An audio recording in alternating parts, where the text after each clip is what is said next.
Sawadika and good evening and welcome to Thai PBS World Tonight. I'm Nabuna. I'm Frank and Shi. We'll begin tonight with what has been happening in Thai politics. Yep. Last Friday, Thaksin Shinawatra has survived the lèse majesté case. But this Friday, the verdict on his daughter and suspended Prime Minister Paetongtarn Shinawatra over the notorious phone call with Hun Sen will be read. So this would be judgment day for Paetongtarn and also a huge turning point in Thai politics if she is ousted from office. So this Friday, the Constitutional Court is scheduled to deliver its final verdict of the phone conversation between Prime Minister Paetongtarn and Cambodia's former leader Hun Sen, which have led to the suspension from her duties as to whether she has committed gross ethical misconduct. And this came after a group of senators filed a petition to the Constitutional Court seeking to terminate her premiership. So if she's found guilty, she will be removed from office. So we will give you two possible scenarios of this case. So the first scenario is that, let's say if she survives this court case, Paetongtarn will of course continue her duties as the prime minister. She might stay on until the next 2 years until her term ends in 2027, or she might call for a parliament dissolution to pave the way for the next general elections. But for the second case scenario, if she is ousted from office, the current acting prime minister Paetongtarn Shinawatra has two choices. The first choice is to call for a parliament dissolution, or the second choice is to nominate one of the remaining prime minister candidates that have been previously submitted. So if Paetongtarn calls for a parliament dissolution, for example, a new election date will have to be set within 45 to 60 days. And after the elections, that is when a new prime minister will be elected. But if there is no parliament dissolution, they will have to choose one of the remaining prime ministerial candidates that they have. So these names are actually based on the names that have been submitted to the election commission in the last general election. And those prime ministerial candidates include Chaikasem Nittisiri, who is the last candidate from the Pheu Thai party. If you remember, in the last general election, Pheu Thai party nominated 3 people, one of them being Paetongtarn, Sethar Thavisin, and Chaikasem Nittisiri. So if Paetongtarn is ousted, Chaikasem would be one of the options.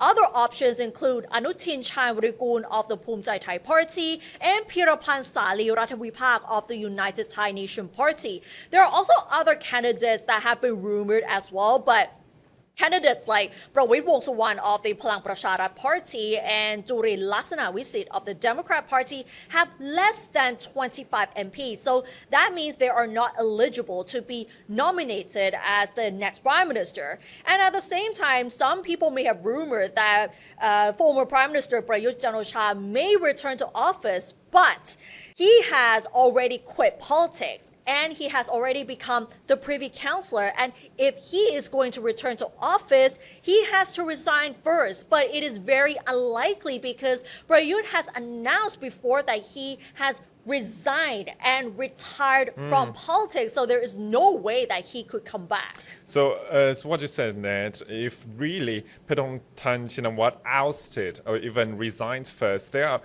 some candidates actually for prime minister right now. Of course, as what you said, but you might come back. Some people say that, oh, but you might come back. But as what you said, he already announced resignment from the politics. Resign and resignation and retirement as well. Yes, but some people say that, okay, even Paetongtarn this time, she survived. It may not be over as there are still other petitions that have been filed against her. That includes a petition by another group of senators that was submitted to the National Anti-Corruption Commission for gross ethical conduct, a petition by a political activist to the Election Commission, and petition by Ruam Palang Pendin movement to the Central Investigation Bureau to press criminal charges against her for causing harm to national security. So actually, of course, this time, if Paetongtarn this Friday really get away from this cause, still we will still see some in upcoming threats from other Yeah. politicians too. Yeah, it's not easy because even though she survives the case by the Constitutional Court, there are still a few more petitions against her. So it's just one hurdle away. And there are still a few more hurdles that she has to get through. And even though she survives the case, things are not going to be easy for the ruling government as well. Right, and before we get into all the cases, right now we have to talk about the case, of course, caused by Paetongtarn and Hun Sen's phone call, and the conversation has reportedly been submitted to the court today. However, Secretary General to the Prime Minister told reporters this morning that it is still under consideration as to whether Paetongtarn will attend the verdict in person this Friday. That would be really interesting. And of course, actually last Friday, in Thaksin's case, you were on site at the court. How was the feeling there? It was quite tense, I would say, because most of the reporters were actually told to stay on the right side of the staircase. Because imagine the criminal court. There's a big staircase in front of the court, and you would think that it's very large and spacious. But when we were reporting on the story, we were all asked to stay on the right side of the court. And funny enough, Thaksin actually tried to avoid the media and went through the back of the court and actually sent one of his lawyers to talk to reporters instead. And we were only fixed there. And at the same time, when you're doing live reports, you're not even allowed to do it on the staircase. You had to go outside of the court. And not only that, when we were about to film some extra footage of the red shirts who were there to give more support to Thaksin, we were actually told not to film, especially like before the verdict came out. So explain how intense it is on site. And this Friday, of course, our team will be there to have extensive coverage. And, you know, this time is for the Prime Minister right now. Although right now Paetongtarn is suspended, but right now she's still holding that position of Prime Minister. Exactly. And whether she will be ousted or not, it will be a huge turning point in Thai politics as well. And even though she might survive, but it will still be a rocky road ahead for the ruling government. But most of the Pheu Thai MPs believe that Paetongtarn will still be able to survive the ruling this Friday. One of them being the government chief whip and Pheu Thai Party MP Wisut Chainarun, who believes that the suspended prime minister did not do anything wrong with the leaked phone call with Hun Sen, and that she had no intention to cause harm to the nation. However, when asked what if the Constitutional Court ruled that she's found guilty of gross ethical misconduct, he said that they will discuss that later, and he still insists that she didn't do anything wrong during the phone conversation with Hun Sen. But on the other hand, People's Party MP Parit Wacharasin felt that the Prime Minister should have taken responsibility, whether it's to call for a dissolution of the parliament to pave the way for the next general election, or to resign as the Prime Minister. And even though Paetongtarn tried to convince that what she said in the phone call was like a negotiation technique, but Parit felt that what she said has already ruined the trust that people have in the ruling government. And this Friday will be Judgment Day for Paetongtarn and the entire government as well. And this might be a huge turning point in Thai politics. And we can say that it's like deja vu, because last year, Seth Thavisin was also ousted by the Constitutional Court for gross ethical misconduct. And since then, actually, no matter it's in politics or in economy, people now are very, I think, undeniably very unstable at this point. That what the politics will lead us to and what business and economy will lead to or go to at the end. It's simply uncertain. Like with an uncertain future, many of the businessmen and investors would be thinking, what shall we do with Thailand? Yeah. Whether the investment will actually go through, especially if there are massive changes in the government. And very quickly, actually, Ned, since a CETAS period, we talk about that southern part of Land Bridge project, Yeah. but we don't talk about it anymore. And later on, we talk about entertainment complex. Yes. But now it's getting suspended. And even the anywhere digital else. wallet scheme too. Digital wallet scheme too. Of course, we will talk about the 20-baht train, electric train ticket. That is pretty good for commuters. But what for the bigger picture now? We haven't seen a very prominent, long-lasting policy there. As the second story we have to talk about actually is how political implications and instability really force and of course destabilize Thailand's economy and business too, because according to Vice Chairman of Thai Chamber of Commerce and President of the Future Food Trade Association, and the person, of course, the Vice Chairman, talk about two scenarios here.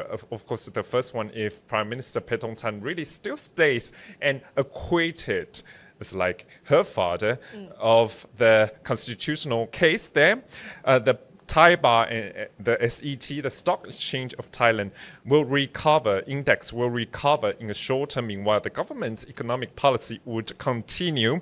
We will see the boosting of GDP growth to 2.3% according to Thai Chamber of Commerce here. Nevertheless, structural constraints, structural problems still remain, such as high household debt.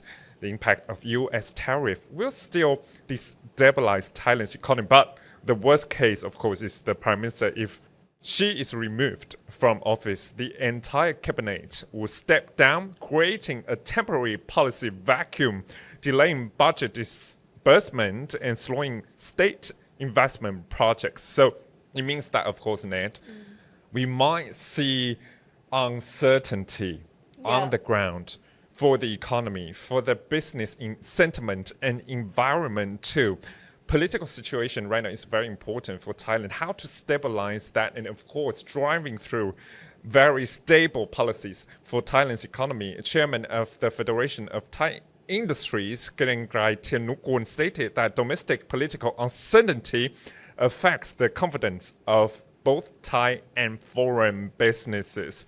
He noted that such uncertainty impacts companies with pending investment approvals and construction plans. So, quote, if the domestic situation remains unstable for the government's stability is in doubt, the government must act urgently to avoid losing competitive advantages to neighboring countries, unquote. So, Net as what the private sector business people, they want to see Thailand as a stable investment hub. But now, at least in August, September, as what you said, another case for Thaksin too, now it's not stable. Nothing is stable at the moment, but it looks like the Thai government is trying really hard to boost the economy, especially during the second half of the year. So the Deputy Finance Minister, Julaphan Amwangwiwat, announced today that the ministry will roll out new measures to stimulate the economy for Thailand during the second half of this year. And among those measures is to boost domestic tourism, especially in the last quarter of the year, which is considered the high season, as well as a tax deduction measures as well, where people are encouraged to increase their spending in hopes that they will get their tax deducted for next year. And this, he believes, will boost Thailand's GDP to more than 2%. And as for the budget, the ministry says that it will use the remaining 26 billion baht budget out of the total 1.5 trillion baht, which will be proposed at the cabinet meeting. But if we look at the economic forecast from several economic institutions, many predict Thailand's growth to be no more than 2%. Yeah. And most of them believe that it should be around 1.8% because they think Thailand is heavily affected by political instability, not to mention the trade tariffs and the increasing household debt as well. So it looks like Thailand's economy will go no more than 2%, which is completely behind other ASEAN countries where Vietnam, for example, their GDP growth is around like 8% in the second quarter of this year. Yeah, Ned, actually, yes. Last Friday, in our This Week with Thai PBS World, Yeah. of course, we have to put it in, that we already have very in-depth coverage about the GDP, of course, and economic landscape here. As what you said, Thailand, we might see 2% or below 2%. Of course, 1.5% may be on the scene too. As what you said, headwinds now, tariff, political instability, and of course we have some tailwinds there. Yeah. Some economists say that, of course, we want to see Thailand's government to really push forward for the long-term investment and long-term policy to help, no matter it's household debt, as what we said, private consumption, public investment there. But this all link to stable policies from the government. Exactly. And many economic institutions feel that we're entering economic recession already. So this is very worrying for not just for the government, but also investors who are thinking of putting the money into Thailand. Yeah, Q4 too, very important to see since the beginning of October. But actually, we have some tailwinds. Yeah. The one that we just talked about, electric train ticket. Yes, that might be good news for commuters as the registration for the 20 baht fare has officially opened today, but the official launch of this program is actually in October. But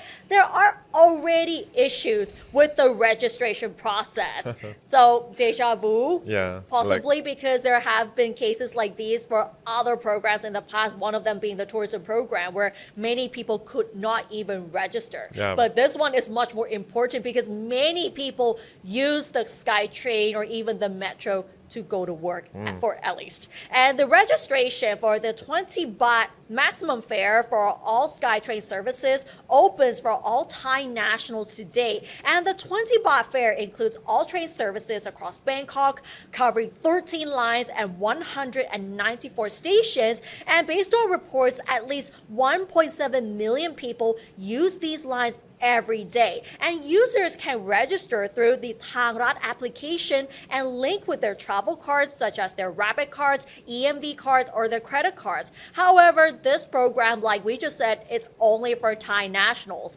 And the Rapid cards, for those who don't use the SkyTrain so often, the Rapid cards are used for SkyTrain, while the EMV cards are used for other public train services such as the Metro or the Airport Link. And if you're traveling both on the BTS SkyTrain and the MRT, you will need to use both cards. And some users have already experienced issues with the registration because the registration process requires different steps for each kind of card. So to keep it simple, if you're applying with the Rapid card, you have to use one thing, and the AMA cards will have to use another. So some told reporters that if a commuter has many cards to begin with, the registration process would become much more complicated. And other people said that the system even crashed when they tried to register. And some people are also concerned about their security of their credit cards because